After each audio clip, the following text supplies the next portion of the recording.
L'UEMOA, l'Union économique et monétaire ouest-africaine. L'UEMOA, 8 pays, un destin commun, un espace économique harmonisé, ouvert et concurrentiel. L'UEMOA, votre guide au cœur de l'Afrique, des grands événements et des grandes mutations sur Africable.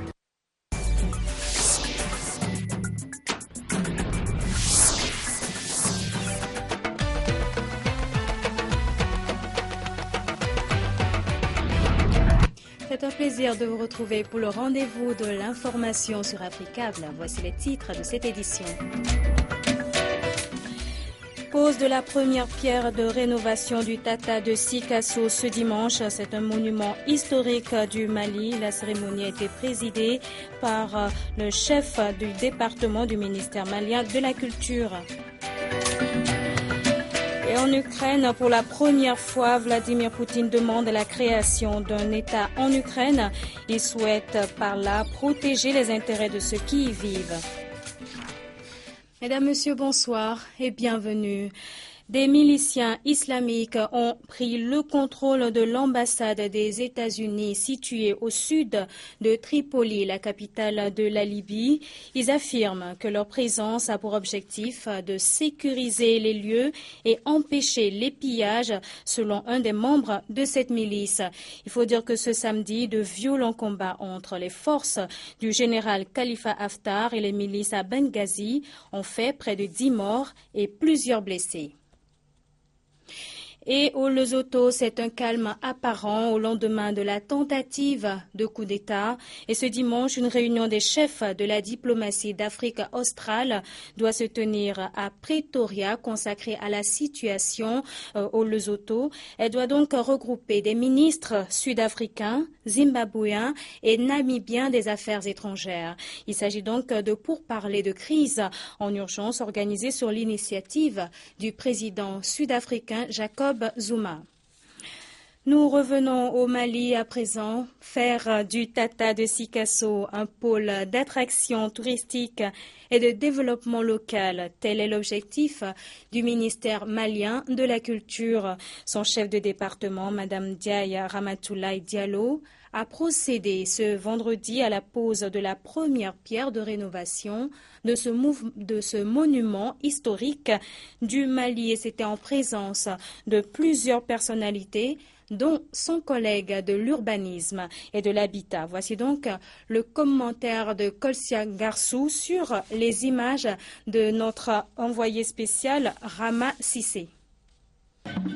C'est une population en liesse qui a accueilli ce vendredi le ministre de la Culture, Mme Diaye Ramatoulaye Diallo, et son collègue de l'urbanisme et de l'habitat, Mamadou Diarra, pour le lancement du projet de rénovation et de protection du Tata de Sikasso. Cette muraille de défense construite au XIXe siècle par Thiéba Traoré, roi du Kénédougou, afin de se protéger contre les attaques de Samori Touré et celles des troupes coloniales françaises, est aujourd'hui menacée de disparition et sa rénovation s'impose comme un devoir de mémoire. Cette conviction du chef de l'État guide notre vision de la culture qui, pour nous, devra être au centre du développement de proximité, du développement local. Le Tata est un vestige dont l'idée de la construction est une fierté de l'art guerrier du Mali. Il est temps de voir ces monuments, ce Tata, comme une attraction de l'histoire, pour un tourisme interne nécessaire et pour des touristes étrangers qui viendront ainsi communier avec l'histoire de la colonisation française au Mali, comme la Grande Muraille de Chine, la Muraille de Québec. Ce sera le Tata de Sikasso désormais à l'international. Madame Diaye Ramatoulaye Diallo a également adressé ce message, un appel à visiter le Mali. Notre vision ne se limitera pas à promouvoir l'existant et la mémoire de ce chef-d'œuvre architectural pour que nos enfants viennent ici se ressourcer et comprendre que nos griots ne citent pas Thiéba et Babemba pour la beauté de leur nom, mais bien pour l'ingéniosité et l'héroïsme dont ils ont fait montre. Une démarche qui a le soutien du gouvernement.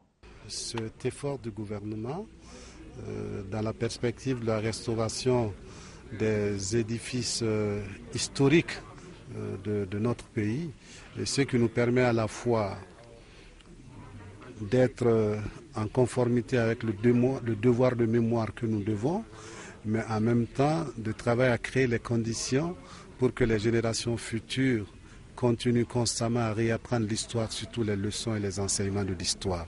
Après ces discours tout aussi symboliques, le ministre Ndiaye Ramatoulaye Diallo et sa délégation ont visité les différentes structures relevant de son département, mais aussi des missions culturelles privées.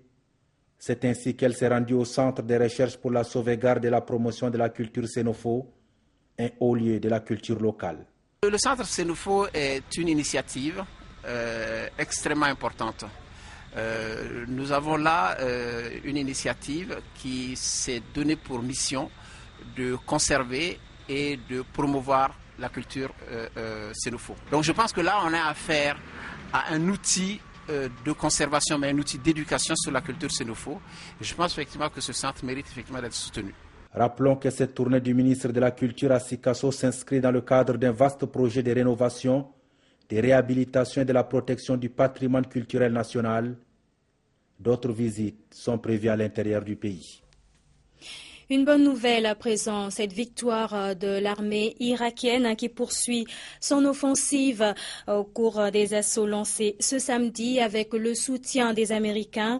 Elle a réussi à chasser les djihadistes de l'État islamique de la ville d'Amerli.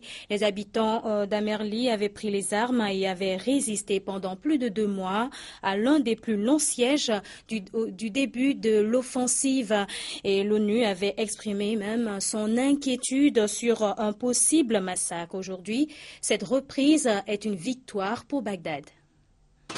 La fin du siège. Après plus de 2 mois de combat, les forces irakiennes et kurdes affirment avoir repris la ville d'Amerli, jusque-là tenue par les djihadistes de l'État islamique. Un deuxième grand succès pour les forces loyalistes, quelques jours après la reprise du barrage de Mossoul. La crainte d'un massacre des populations a poussé plusieurs pays à envoyer une aide humanitaire. L'Australie a accepté de rejoindre un pont aérien de matériel militaire pour les Kurdes. Nous avons convenu de rejoindre ce pont aérien à la demande des États-Unis et avec l'autorisation du gouvernement irakien. Les États-Unis, la France et la Grande-Bretagne ont aussi envoyé nourriture, eau et médicaments. Dans le même temps, les frappes américaines ont permis l'évacuation des populations, essentiellement des minorités chiites et turcomanes turcophones. Samedi, l'aviation irakienne leur a porté secours. Des dizaines de femmes et d'enfants ont finalement été transportés loin des combats après des semaines de terreur. Mais une petite partie des habitants d'Amerli est restée combattre aux côtés des milices chiites, héliportées par l'armée irakienne. Pour ces habitants, la victoire de dimanche contre l'organisation de l'État islamique était attendue. Notre région a tenu bon pendant plus de 80 jours. Nos soldats ont vaincu les rebelles de l'État islamique de toutes leurs forces. Leur combat a été parfait. Les responsables irakiens estiment, eux, que le succès remporté sur l'organisation de l'État islamique est dû à une force combinée des troupes irakiennes et des combattants chiites appuyés par les Peshmerga. Au Pakistan, une marche de protestation a dégénéré ce samedi dans les rues d'Islamabad. La police est intervenue à coups de gaz lacrymogène et de balles en caoutchouc pour disperser les manifestants, ces milliers d'opposants qui manifestaient contre les fraudes électorales. Et le bilan fait état de 3 morts et plus de 400 blessés. Scène de chaos dans la capitale pakistanaise. Après une nuit d'affrontements avec les forces de sécurité, les manifestants restent plus que jamais mobilisés. Jets de pierre contre tirs de gaz lacrymogène, les rues d'Islamabad ont un air de champ de bataille.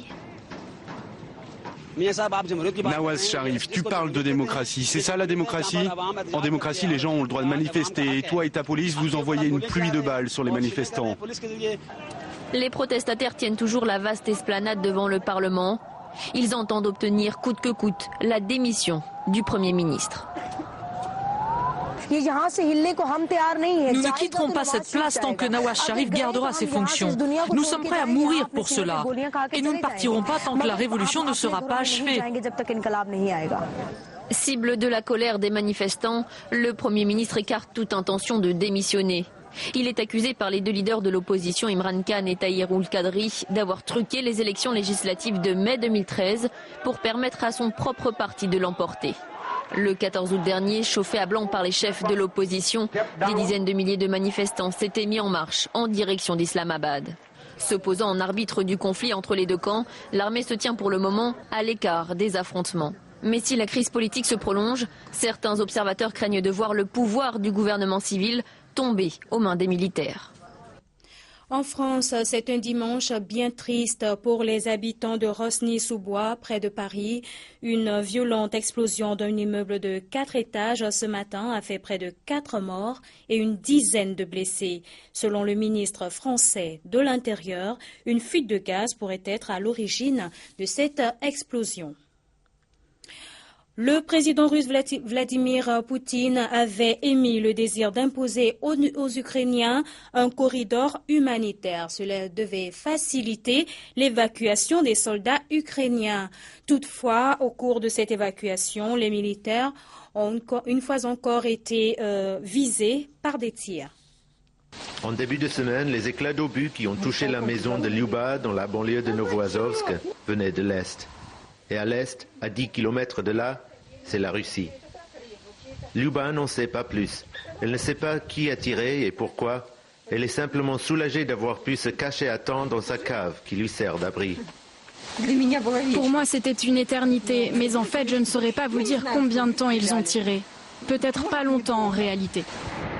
Les combattants rebelles qui gardent l'entrée de la ville ne donnent pas plus d'informations. Moi, je suis arrivé mercredi. Qui tirait avant, je ne sais pas. Les hommes présents sur place ce samedi disent qu'ils sont tous des citoyens ukrainiens. Quant à une aide militaire directe de la Russie, ils n'en auraient reçu aucune. Malheureusement, il n'y a pas eu de soldats russes ici. Bien sûr, nous aimerions que les Russes nous aident avec des soldats.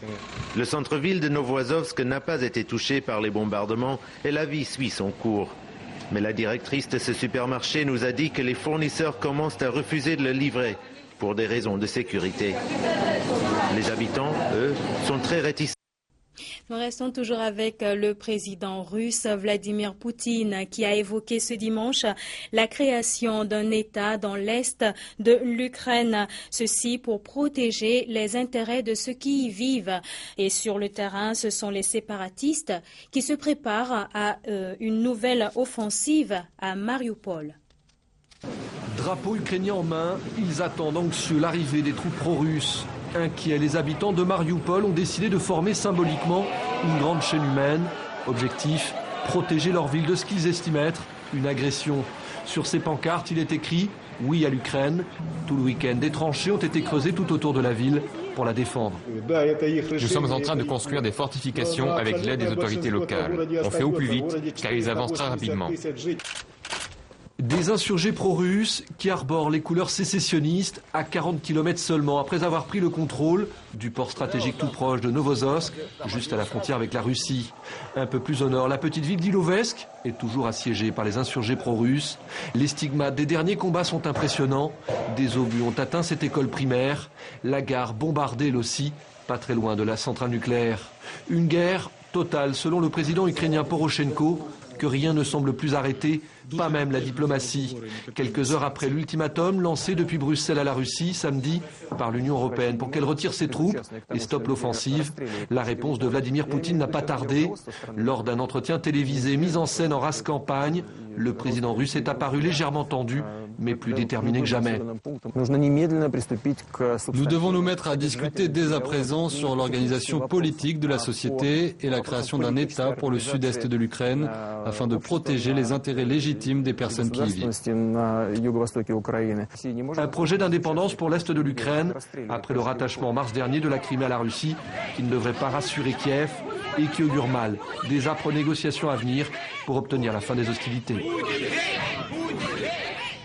Direction Israël. Pour refermer cette édition, l'armée israélienne a annoncé avoir abattu un drone en provenance de la Syrie et qui serait passé de son côté de la ligne de démarcation sur le plateau de Golan. Le drone a été abattu par un missile Sol-Air Patriot au-dessus de la ville syrienne de Koumetra, près de la frontière syro-israélienne. Dans cette même zone, l'ONU fait part de l'exfiltration des casques bleus philippins qui étaient encerclés par les djihadistes du front Al-Nosra. Ils sont désormais mis en lieu sûr. Mesdames, Messieurs, merci de nous avoir suivis. C'est donc à la fin de cette édition. Je vous souhaite de passer une très bonne suite de programmes en compagnie d'Africab Télévision. Bonsoir chez vous.